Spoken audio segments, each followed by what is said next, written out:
Kalau belum subscribe juga segera ya, supaya kita bisa terus mengikuti channel ini dan sehingga channel ini bisa jadi berkat dalam hidupmu.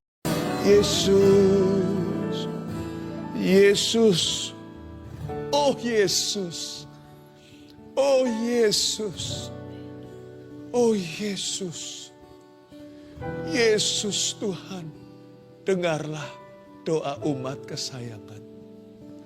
Dengarkanlah doa umat-Mu ya Tuhan, termasuk dengarkan doa daripada orang-orang berdosa yang hancur hatinya dan yang menyesali kesalahannya. Tak Kau pandang hina setiap lidah bibir yang berseru, tiap hati yang hancur, jiwa yang patah remuk, takkan dipandang hina oleh Bapa. Yesus itulah satu-satunya penolongku yang sungguh. Dia berjanji akan datang kembali. Terima kasih Tuhan. Sampaikan sabda-Mu, angkat ya Tuhan beban umat. Mereka yang sedih Kau hiburkan, mereka yang kehilangan ya Tuhan Kau hiburkan. Dan jiwa yang penasaran, yang gelisah Kau tenangkan. Yesus itulah penebusku. Pada Yesus Juru Selamat, aku berserah. Padamu saja Tuhan, ku berserah. Haleluya. Pada Yesus Juru Selamat, aku berserah. Angkat tanganmu, jangan terburu-buru. Nikmati dulu. Pada Yesus Juru Selamat, aku berserah. Lagi. Pada Yesus Juru Selamat, aku berserah. Sembunyikan hamba di balik salib-Mu. Sekarang hamba buka mulut, bersabdalah Bapa. Dalam nama Yesus, kami siap. Yang siap katakan, amin. Saya rasakan hadirat Tuhan begitu dekat. Jangan Anda merasa jauh. Persoalanmu bisa menghimpitmu, tapi Tuhan jauh lebih besar daripada permasalahan. Tuhan kita itu problem solver nomor 1 di dunia. Troubleshooter yang tiada duanya. Dia akan selesaikan persoalan kita. Yang percaya katakan amin. Mari kita buka sama-sama firman Tuhan di Matius pasal 11 ayat 28-30 dengan judul Yesus selesaikan persoalan kita. Saya baca ya, tidak banyak ayatnya, hanya 3. Marilah kepadaku semua yang letih lesu dan berbeban berat. Aku akan memberi kelegaan kepadamu. Pikulah kuk yang kupasang dan belajarlah padaku, karena aku lemah lembut dan rendah hati, dan jiwamu akan mendapat ketenangan. Sebab kuk yang kupasang itu enak, dan bebanku pun ringan. Suatu ayat favorit di Alkitab. Di Alkitab Indonesia kita diberi judul Ajakan Juru Selamat. Berarti Tuhan itu yang mengajak orang punya masalah masuk ke hadiratnya. Apakah Tuhan cari masalah? Ya, Tuhan mencari masalah kita. Tuhan tidak pernah mencari masalah dengan kita karena Dia sayang kita. Kalau Tuhan itu menawarkan pertolongan itu for free atau bebas biaya. Mana ada di dunia ini jasa tanpa harga.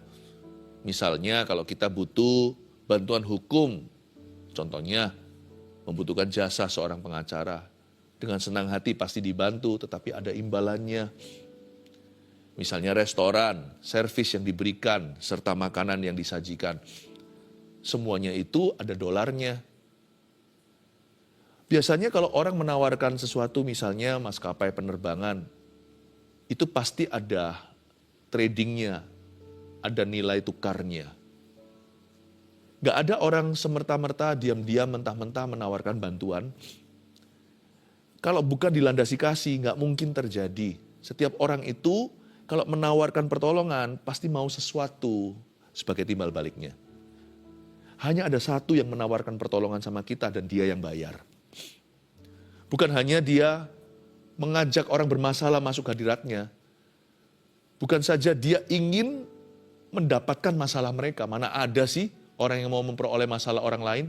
Kalau ada orang bermasalah misalnya kita mau jauh-jauh supaya jangan sampai kita kena imbasnya.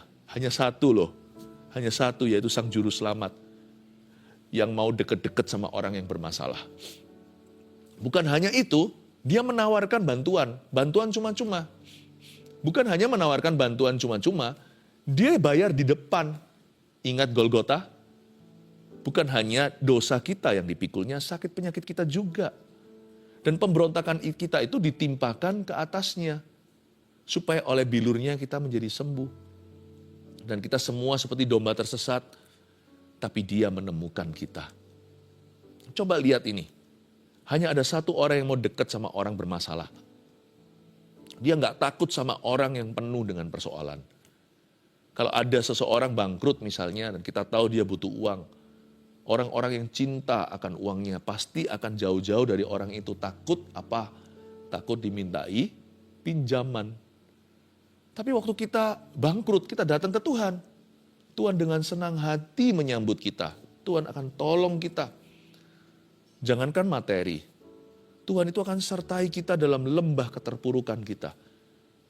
Kalau kita memberikan bantuan pada orang lain, kalau kita nggak ikhlas atau misalkan kalau kita hanya memberi bantuan tapi kita nggak sungguh-sungguh mengasihi orang itu, ya kita kirim bantuannya. Tapi kalau kita ditemani 24 jam sehari, 7 hari seminggu, 365 hari setahun, dia terus berada di sisi kita, bantu. Wah, itu pasti bukan bantuan yang dia tawarkan. Dia tawarkan dirinya. Itu pasti besar sayangnya pada orang yang dia bantu. Itu kalau bukan keluarga biasanya tidak lazim terjadi. Tuhan tuh gak menawarkan bantuan. Dia itu menawarkan dirinya. Segala bantuan yang lain itu menyusul. Segala sesuatu ditambahkan, termasuk misalnya kalau kebutuhan kita materi. Tuhan juga bisa berkati. Tetapi Tuhan tidak hanya memberi kita berkat. Dia datang sendiri. Hanya ada satu orang, hanya satu pribadi yang mau dekat-dekat sama kita waktu kita ini berada di level bawah, ketika kita terpuruk, ketika kita jatuh. Hanya satu. Bukan hanya itu, dia bayar di depan lagi. Dia mati di Kalvari. Udah nawarin jasa, gak dapat apa-apa. Dia yang bayar jasa itu. Luar biasa Tuhan itu. Makanya ajakan Juru Selamat ini gak pernah saya remehkan ayat ini. Marilah kepadaku semua yang letih lesu dan berbeban berat. This means so much to me. Kalau kita gak asal baca, kita menyadari siapa yang berbicara. Yang berbicara itu bukan hanya menawarkan bantuan, dia akan hadir dalam permasalahan kita. Dan dia juga akan menyelesaikan persoalan kita. Dan dia yang bayar semua prosesnya. Di depan lunas terbayar sudah. Dan akan Tuhan bayar seterusnya sampai kita keluar dari masalah. Hanya ada satu orang yang berani gitu. Yesus namanya Yesus. Marilah kepadaku. Ini bukan tantangan. Ini tawaran belas kasihan. Tuhan ingin kita mengerti bahwa Anda dan saya itu selalu di welcome di dalam hadiratnya. Sekalipun orang tua, ayah, ibu kita kalau menolak kita, ya, Tuhan tetap menyambut kita dan Tuhan tetap membuka lebar tangannya. Jadi, Anda dan saya harus mengerti pewahyuan pertama ini. Setiap waktu kapan saja, di level manapun, musim hidup apapun, Tuhan selalu welcome Anda dan saya dalam hadiratnya. Tuhan gak hanya welcome si sulung yang baik-baik saja bekerja. Tuhan juga welcome si bungsu yang pernah foya-foya, sekarang bau babi. Compang-camping, ya, dan juga sudah tampangnya seperti sampah. Tuhan itu terima dua anaknya sama. Si sulung dia cinta, ketika ngambek nantinya Tuhan tetap hiburkan. Si bungsu yang merasa gak layak, Tuhan rangkul, kasih jubah, kasih cincin lagi. Bahkan disembelih lembu tambun. Saya mau Anda dan saya mengerti satu hal ini dulu, agar supaya kita merasakan hadirat Allah lebih lagi dalam saat teduh bersama. Bahwa apapun kondisimu dan persoalanmu, Tuhan selalu akan mengatakan welcome home to you. Bukan hanya kita saja yang di-welcome, persoalan kita juga di-welcome. Marilah kepadaku semua yang letih lesu dan berbeban berat. Berarti semua permasalahan disambut oleh Tuhan. Tidak ada masalah terlalu kecil bagi Tuhan Yesus dan tidak ada masalah terlalu besar. Bukan hanya masalahnya, orang bermasalah itu sendiri sudah di-welcome sama Tuhan. Semua yang letih lesu itu kan berarti orang. Siapapun dirimu, siapapun kamu, kira-kira begini bunyi firman. Siapapun engkau, Tuhan mau. Kalau dunia gak mau lagi sama kita, Tuhan masih mau sama kita. Sekalipun jikalau kita sudah menyandang gelar sampah masyarakat pun, seperti penyamun di sisi Yesus, seorang perampok penjahat, Tuhan tetap bawa dia ke Firdaus, asal dia bertobat. Tuhan mau ampuni kita. Tuhan mau memberi kita lembaran baru. Paulus si pembunuh, Musa juga seorang murderer. Lihat bagaimana Tuhan bisa mengubah hidup mereka. Yang satu menjadi deliverer, yang satu menjadi pemimpin bangsa Israel yang keluarkan mereka dari tanah perbudakan, membelah Laut Merah. Yang satu lagi menjadi rasul besar, namanya Rasul Paulus. When the world rejects you, Jesus still wants you. Waktu dunia menolakmu, Yesus masih mau. Karena itu gak ada alasan untuk bunuh diri ya. Tuhan masih bisa pakai sampah. Tuhan bisa daur ulang kita. Tuhan bisa mengubah kita. Tuhan masih bisa transformasi. Dan kalau kita seperti periuk yang pecah di tangan pejunan atau maestro itu, Tuhan bisa mengubahnya. Tuhan bisa membentuknya ulang menjadi bejana yang baru. Semua yang letih lesu, kemarilah kepadaku. Yang berbeban berat, sebutlah persoalanmu apa. Tidak ada yang bisa membuat panik Tuhan kita. Semua permasalahan, Dia welcome. Aku akan memberi kelegaan kepadamu. Lihat itu. Mungkin Tuhan tidak langsung hari ini juga membawa kita keluar dari masalah. Ada masalah yang diselesaikan oleh Tuhan secara instan, mujizat namanya. Tapi ada juga yang harus melalui sebuah proses Tuhan. Pokoknya, kapanpun masalah kita diselesaikan, Tuhan akan memberi kita damai sejahtera sekarang. Yang itu gak usah tunggu. Damai itu sudah disediakan hari ini. Aku akan memberi kelegaan kepadamu. Pikulah kuk yang kupasang. Saya senang sekali dengan kalimat ini. Pikulah kuk yang kupasang itu artinya pasanglah hikmat dan kuasa urapanku. Yang ini kamu gak usah tunggu. Sekarang juga jikalau engkau minta. Seperti surat Yakobus berkata, siapa kekurangan hikmat hendaklah ia memintanya kepada Tuhan. Dan Tuhan hendak memberikan hikmat itu kepada barang siapa yang memintanya tanpa mengungkit-ungkit masa lalunya. Kalau ada satu doa yang pasti 100% selalu dijawab iya adalah permintaan hikmat. Karena hikmat gak pernah salah. Hikmat itu mulai dengan takut akan Allah dan berpikir seperti Tuhan. Hikmat itu akan membantu kita tahu kapan waktu yang tepat. Apakah ini proses Tuhan atau melalui jalan mujizat. Hikmat mengajari kita untuk bisa menerima ketika segala sesuatu belum berubah. Hikmat juga bisa membuat hati kita itu berani berdoa menghampiri tata Allah dan minta kepadanya mujizat. Hikmat tidak membuat kita jadi ragu. Dan hikmat tidak membuat kita kecewa kalau mujizat tidak diberikan sesaat. Hikmat itu bisa menjaga hati kita. Pikulah kuk yang kupasang. Kuk pertama di sini maksudnya hikmat. Pasanglah hikmatku. Nggak perlu tunggu nanti. Ketika kita sudah keluar dari masalah. Kalau kita sudah keluar dari masalah nggak perlu hikmat lagi. Justru ketika kita di dalam persoalan. Berada di bawah tekanan. Mintalah hikmat kepada Tuhan. Dan Tuhan akan memberikan cuma-cuma kepadamu.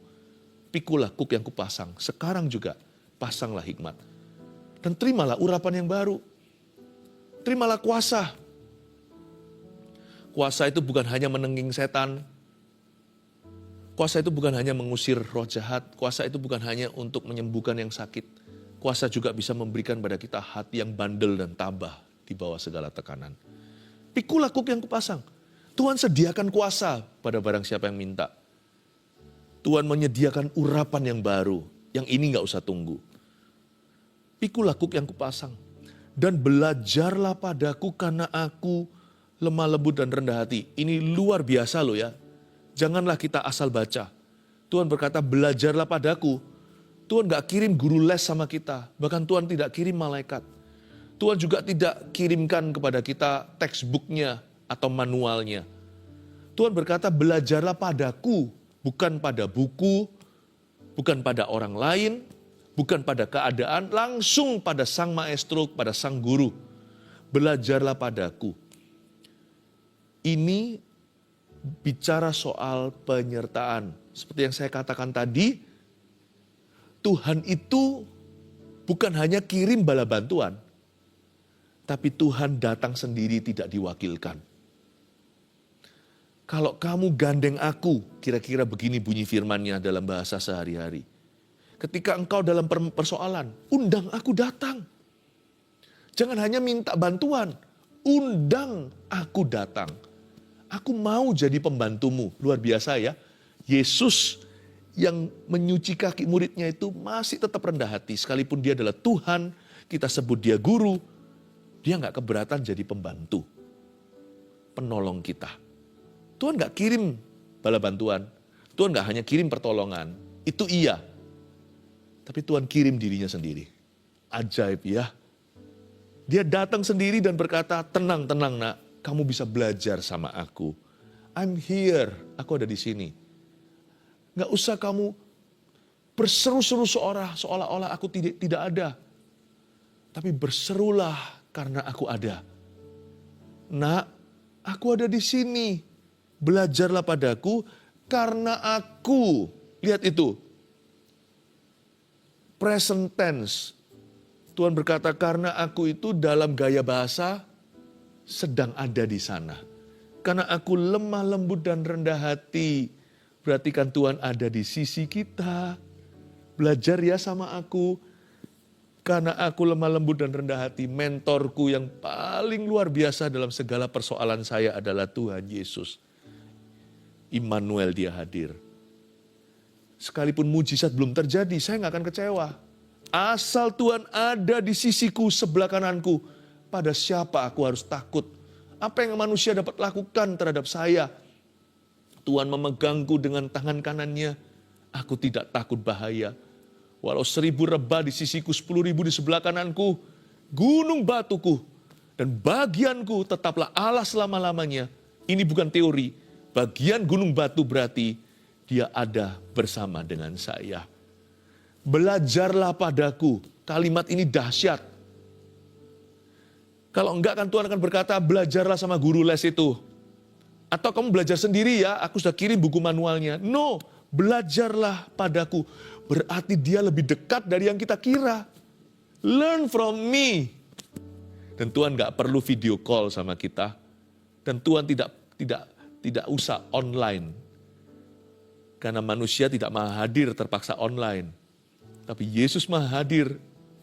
Dia ada di situ.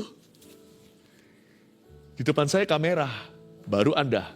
Kalau Yesus nggak ada kamera di antara Anda dengan dia. Dia ada di balik kamera nih, langsung ada di ruang tamumu. Langsung ada di mobil ketika kalau Anda sekarang lagi menyaksikan saat teduh bersama sambil nyetir. Hati-hati tapi ya nyetirnya. Dia ada di rumah sakit, persis di sebelah ranjang Anda. Ketika Anda menantikan sembuh dan pulih. Dia ada di situ. Di ruang yang lembab itu, Anda menangis sendiri. Karena barusan ditinggal mati oleh seseorang yang Anda kasihi. Dia ada di sana. Dia ada di sana sekarang bersama dengan Anda. Yesus berkata, belajarlah padaku. Not only that I can touch you, but you can touch me too. Bukan hanya aku bisa menjamamu, Yesus berkata kepada Anda sekarang, Anda juga bisa menjamah dia. Dia sedekat itu loh. Sedekat itu. Belajarlah padaku karena aku, present tense, hadir di situ. Aku lemah lembut dan rendah hati. Dan jiwamu akan mendapat ketenangan. Saya ngomong gini tadi semoga banyak orang jadi tenang. Apa yang menenangkan kita? Tiada lain, kehadirannya. Saya anggap Yesus Tuhan kita itu seperti apa? Seperti misalkan kalau ada satu rumah itu berantakan, wah berantem gimana, apa-apa pulang selesai masalahnya. Kehadiran sang ayah di dalam rumah tangga itu membuat semuanya jadi beres. Udah tenang, udah 90% beres. Tinggal 10% teknisnya. Kalau kita mengundang Tuhan dalam masalah kita jangan harap mujizat dulu atau berkat. Kita minta hadiratnya. Sebab semua solusi terhadap persoalan kita dimulai dari kehadiran Tuhan dalam problema kita. Atau lebih tepatnya, kehadirannya dalam hidup kita. Everything begins with His presence and in His presence. Semuanya dimulai dari hadiratnya dan di dalam hadiratnya. Di hadiratmu ada terang seperti lagu itu. Terang kehidupanku, pernyataan kuasa kekuatanmu. Di hadiratmu aku puas. Di hadiratmu aku bebas. Dalam hadiratnya ku rasa bahagia. Dalam hadiratnya ku temukan kasihnya. Saya sebut lirik-lirik lagu sembarangan tadi yang seingat saya. Tapi semua mengeluhkan hadirat Allah betul sekali. Memang solusi tidak 100% semua hanya di dalam hadirat Allah. Ada 10% teknisnya. Anda harus temukan di luar sana bersama dengan Tuhan, berjalan dengan Anda pasti bisa menemukannya. Tapi semua solusi kita dimulai dengan damai sejahtera dalam hadirat Allah. Sebab kalau hatimu tidak tenang, pikiranmu pasti kalut. Pikiran kita pasti panik, kacau, nggak akan ketemu solusi. Karena mata kita hanya bisa lihat problemanya. Tapi waktu kita dalam hadirat Allah, kita dapat iman. Dan iman itu akan menuntun kita pada terobosan. Iman itulah yang menjadi cikal bakal segala pengharapan hikmat itu mencuat. Iman membuat akal budi kita diperbaharui oleh firman. Coba ya, kalau kita nggak beriman sama Tuhan, mau masuk ayat Alkitab apapun juga nggak masuk, nggak mempan. Tapi waktu hati kita belajar percaya, dan ketika terbuka, hanya bisa kita alami itu dalam hadirat Allah. Kita nggak bisa alami itu waktu kita dengar lagu-lagu sekuler misalnya. Tambah gundah gulana, tambah gelisah. Apalagi lirik-liriknya semuanya itu yang gelap gulita. Wah, yang liriknya abu-abu ketika seorang putus pacar misalnya. Wah, tambah depresi. Tapi kalau kita mendengarkan lagu-lagu pujian dalam hadirat Tuhan, diiringi dengan lagu penyembahan, kita di-usher masuk ke hadiratnya. Lagu-lagu itu mengangkat kita, uplifting, bukan menjatuhkan. Dan lagu-lagu itu menciprat iman. Sehingga kita itu terbakar. Tadinya ngerasa gak kuat, seperti ada yang menopang. Dimulai dari situlah kita bisa bangkit. Dan kita bisa move on dari apapun juga. Dan waktu keluar dari ruang doa atau ruang tidur kita, atau dimanapun kita sembayang, dunia tetap sama, masalah masih di situ. Tapi kitanya yang berubah, kita nggak melihat segala sesuatu atau kehidupan ini dengan cara pandang yang sama lagi. Seusai kita berdoa. Tiba-tiba hikmat pun mulai berbunyi. Oh iya ya, kok nggak pernah terpikir sebelumnya.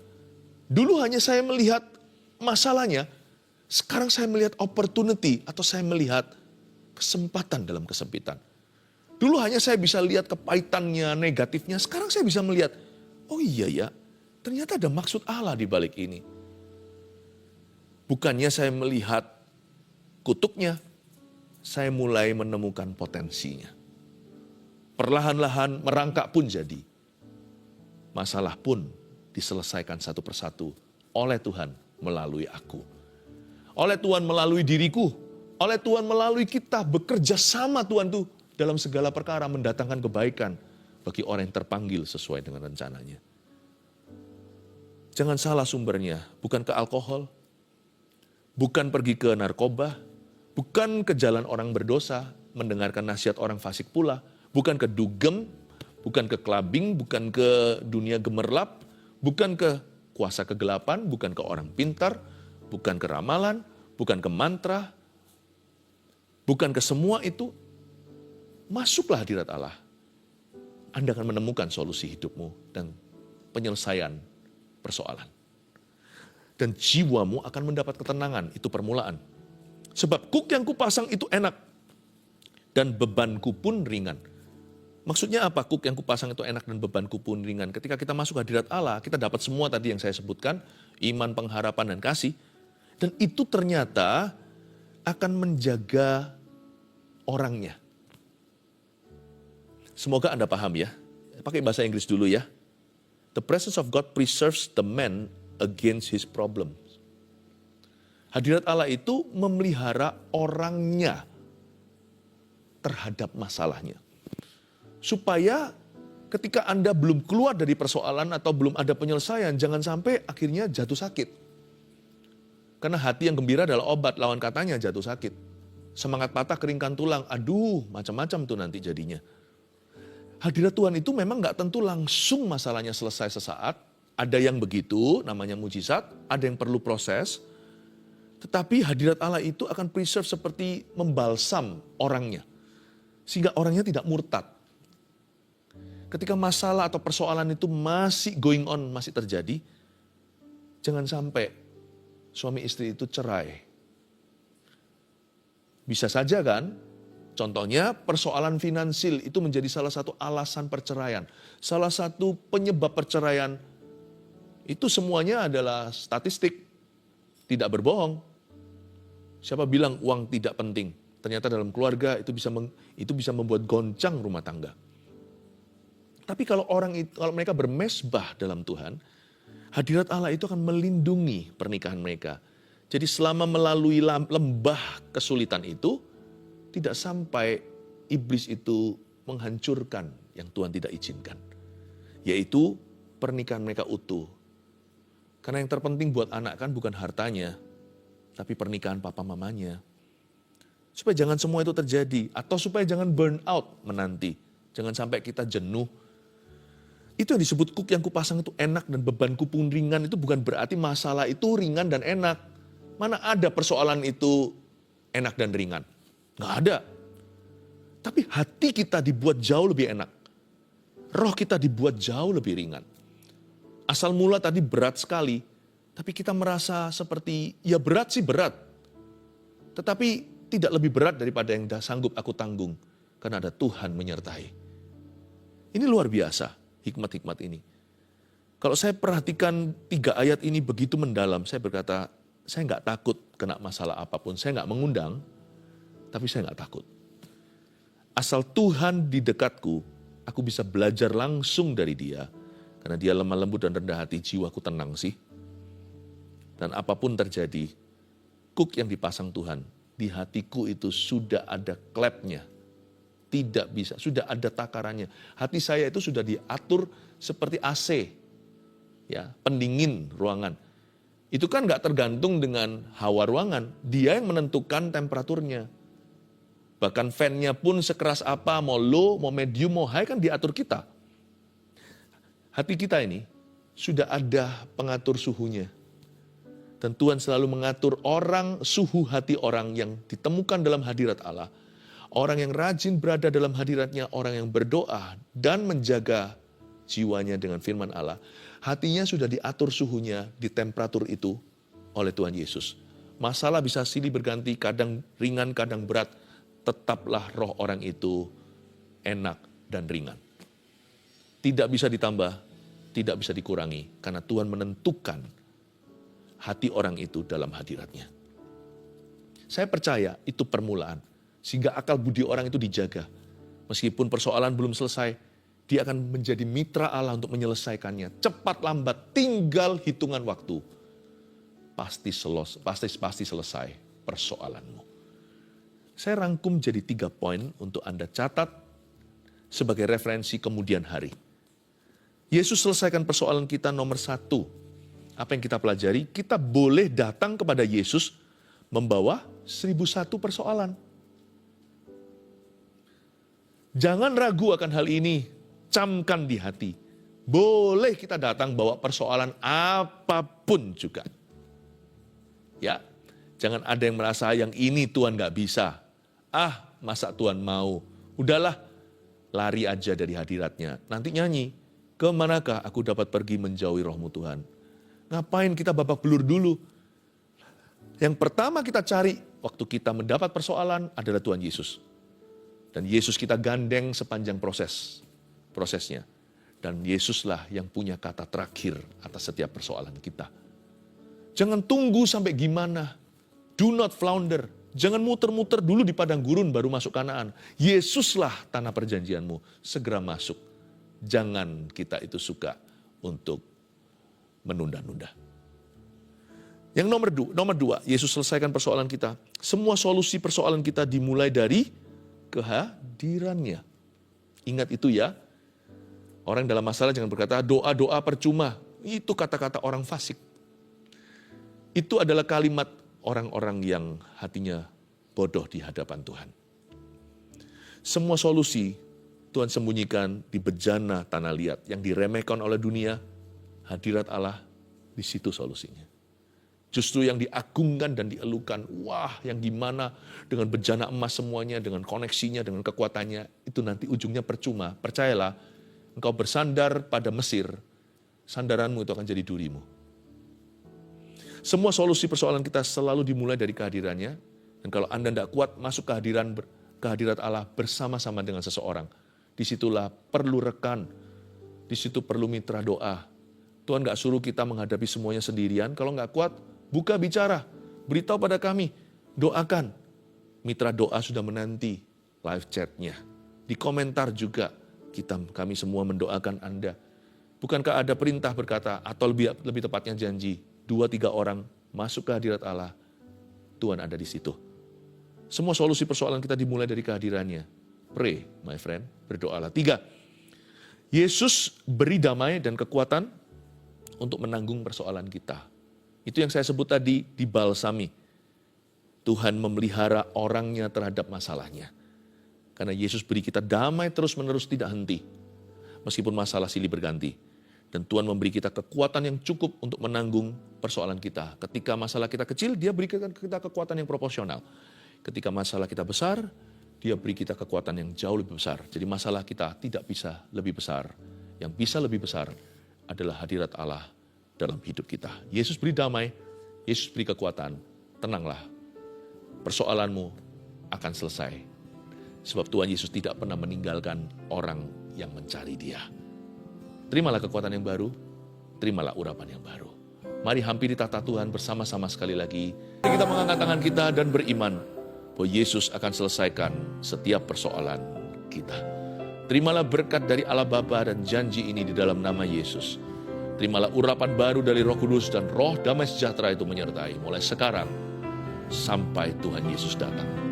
Bawalah berkat ini, damai sejahtera dan kemenangan. Dalam nama Yesus, amin.